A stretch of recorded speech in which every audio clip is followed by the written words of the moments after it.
Everyone assumed this would end the same way. They believed pressure would win, silence would frighten her, and leverage was on their side.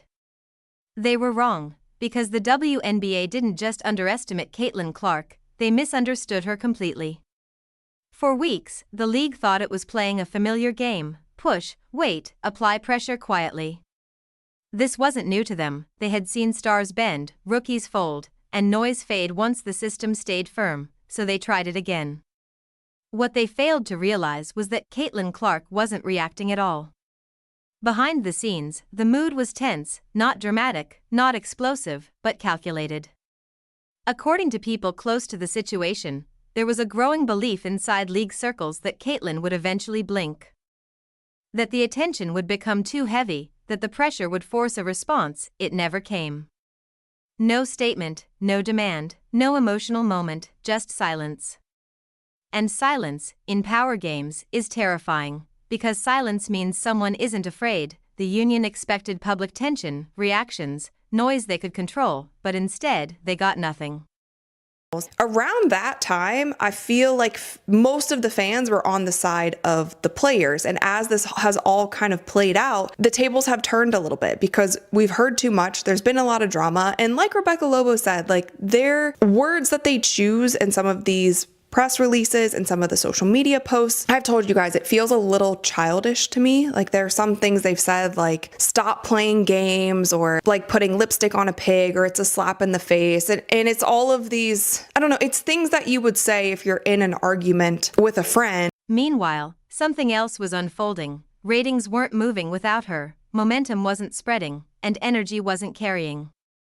The league was technically operating, but it didn't feel alive. That's when the gamble happened. Sources say a line was quietly crossed, not announced, not formal, a signal, the kind of move that says, let's see how serious she really is. They believed this would force a moment. It didn't. Caitlin Clark didn't blink. She kept showing up, kept playing, kept existing in the spotlight without reacting to it, and that's when panic began to creep in. Important players are the people that are on the committee. Let's be completely real. The most important player in CBA negotiations is Caitlin Clark. The second most important player in CBA negotiations is not necessarily Caitlin Clark, or say obviously not Caitlin Clark, it's Angel Reese. The third most important player is Sabrina Ionescu. The fourth most important player, AJ Wilson. Fifth most important player, Paige Beckers. And maybe if you want to put Paige Beckers at third, fair enough. They are the most important players. The most important brand is Nike, who own a decent chunk of the NBA, of the WNBA. They own a decent chunk of it. They are so important, and this sums it up here. Because the move that was meant to apply pressure did the opposite. It exposed something the league didn't want to admit, that it needed her more than she needed them. Internal conversations shifted quickly after that. The tone changed, the confidence cracked, and the certainty disappeared. When you call a bluff and nothing happens, you realize it was never a bluff at all. It was control, and Caitlin Clark had it without ever asking for it. People close to the union say frustration began to surface, not publicly, but privately. How do you respond to someone who refuses to engage? How do you pressure someone who isn't afraid of the consequences? They called, the sand things that you flip over and it's like a timer. So they changed their profile picture to that. And they did that when the deadline was approaching for the last CBA deadline. I also think it's just maybe a little bit childish. I don't know. But this is what they posted. They said what it would look like to pay WNBA players what they deserve. And this was the slide that caught everybody's attention. It says the 2025 WNBA season has set records for attendance, both in total and per game, even before the playoffs.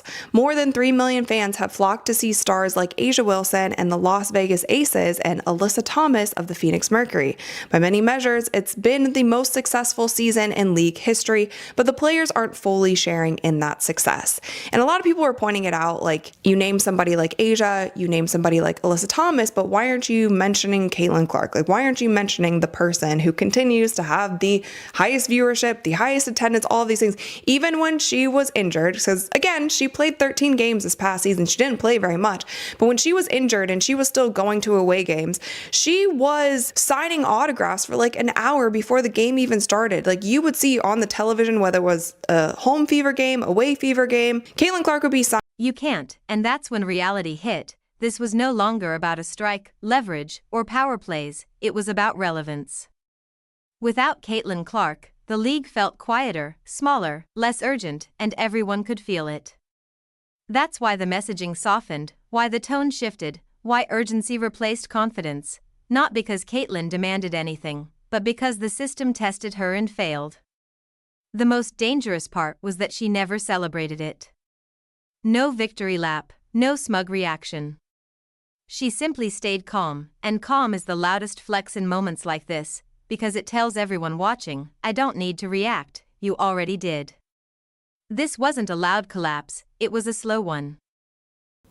Of a Caitlin Clark and Angel Reese talking as if it's a guarantee, how important that is. Because at the end of the day, these are players that Nike, Reebok, these big brands are kind of like, Nike are putting a lot of stock in Caitlin Clark.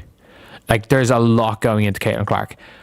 I think this Team USA camp, and imagine if Team USA fuck about and don't pick Caitlin Clark. Nike on the spot would probably just drop them. The rumor is, again, this is a complete online rumor I'm seeing on Twitter. This doesn't mean anything. But the rumor is that the Caitlin Clark shoe is going to be revealed during a Super Bowl commercial. That is what the rumor is. That is going to be revealed during the Super Bowl, which is what, like, I'm just trying to think when it comes down to it. When is the Super Bowl?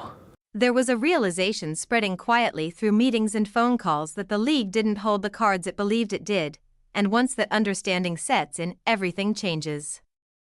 That's why this moment matters, not because of what was said, not because of what was announced, but because of what failed. A move was made, pressure was applied, and Caitlin Clark didn't blink. That's when the power shifted. Everyone thought this would end one way. They believed pressure would work, silence would scare her, leverage was on their side. They were wrong. The WNBA didn't just underestimate Caitlin Clark, they misread her completely. For weeks, the league thought it was playing a familiar game: push, wait, apply pressure quietly. They'd seen stars bend, rookies fold. But Caitlin didn't react at all behind the scenes. The mood was tense, not dramatic, not explosive, calculated.